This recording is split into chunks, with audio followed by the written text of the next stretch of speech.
नमस्कार. मी तुम्हाला ऐकवत आहे भागवद्गीता. भगवद्गीतेतील अध्याय 2 सांख्ययोग, श्लोक क्रमांक 26. अथ चैनं नित्याजातं नित्यं वा मनसे मृतं तथापि त्वं महाबाहो नैनं शोचितुर्महर्षि. अर्थ: तथापि आत्मा किंवा जीवनाची लक्षणे नित्य जन्मतो आणि नित्य मृत्यू होतो असे जरी तुला वाटत असले तरी हे महाबाहो, तू शोक करणे योग्य नाही. तात्पर्य: बौद्धांप्रमाणेच तत्वज्ञानी लोकांचा आणखी एक वर्ग आहे जो शरीराव्यतिरिक्त आत्म्याच्या अस्तित्वावर विश्वासच ठेवत नाही. असे दिसून येते की जेव्हा भगवान श्रीकृष्णांनी भगवद्गीता सांगितली तेव्हाही अशा प्रकारच्या तत्वज्ञानी अस्तित्वात होते आणि ते लोकायतिक आणि वैभशिक म्हणून जाणले जात होते. अशा तत्ववेत्त्यांचे प्रतिपादन आहे की भौतिक संयोगाच्या एका विशिष्ट परिपक्व स्थितीत जीवनाची लक्षणे व्यक्त होतात. म्हणून आधुनिक जडवादी वैज्ञानिक तसेच जडवादी तत्वज्ञानही त्याचप्रमाणे प्रतिपादन करतात. यांच्या मताप्रमाणे शरीर म्हणजे भौतिक मूलत्वांचे संमिश्रण आहे आणि भौतिक तथा रासायनिक मूलत्वाच्या प्रक्रियेमुळे एका विशिष्ट अवस्थेत जीवनाची लक्षणे प्रकट होतात. मनुष्यकशास्त्र या तत्वज्ञानावर आधारित आहे. सध्या स्थितीत याच तत्वज्ञानावर आधारलेले अनेक कलोपकल्पित धर्म अमेरिकेत प्रचलित होत आहेत. असे कलोपकल्पित धर्म शून्यवादी अभक्त बौद्धिक पंथावरही आधारित आहे. वैभाषिक तत्वज्ञानाप्रमाणे जरी आत्म्याच्या अस्तित्वावर अर्जुनाचा विश्वास नसला तरी त्याने शोक करण्याचे काहीच कारण नाही. रसायनांचा ठराविक साठा नष्ट झाला म्हणून कोणीही शोक करीत नाही किंवा आपले नियतकर्म करणेही थांबवित नाही. उलट पक्षी आधुनिक विज्ञानात आणि वैज्ञानिक युद्धात शत्रूवर विजय प्राप्त करण्यासाठी अनेक टन रसायने वाया घालवित जातात. वैभाषिक तत्वज्ञानाप्रमाणे शरीराच्या नाशासोबतच तथाकथित आत्माही नाश पावतो.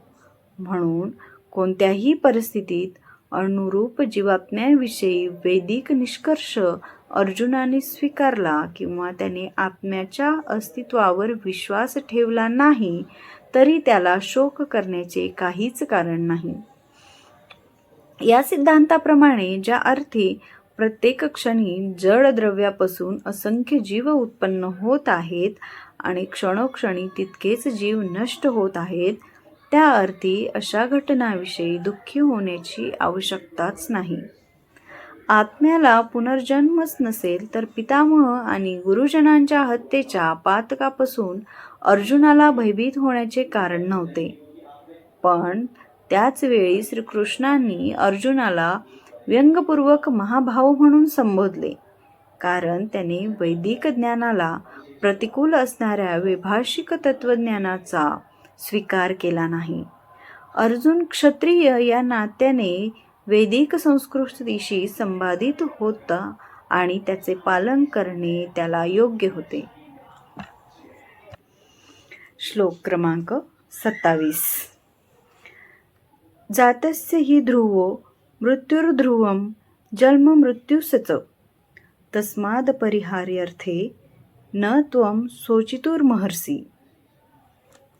अर्थ: जो जन्मला आहे त्याचा मृत्यू निश्चित आहे आणि जो मृत आहे त्याचा जन्म निश्चित आहे. म्हणून स्वतःच्या अपरिहार्य कर्तव्य पालनात तू शोक करणे योग्य नाही. तात्पर्य: मनुष्याला आपल्या आयुष्यातील कर्मानुसार जन्म घ्यावा लागतो आणि अशा कर्माचा एक कालावधी संपला की दुसऱ्या कालावधीसाठी त्याला पुन्हा जन्म घ्यावा लागतो. याप्रमाणे जन्म आणि मृत्यू यांचे चक्र मोक्षाच्या अभावी एकामागून एक फिरत राहते. अनावश्यक हिंसा, हत्या आणि युद्ध या गोष्टी जन्म-मृत्यूच्या चक्रामुळे समर्थनीय ठरत नाहीत. पण त्याच वेळी न्याय किंवा सुव्यवस्था राखण्यासाठी मानव समाजात हिंसा आणि युद्ध अटळ आहे.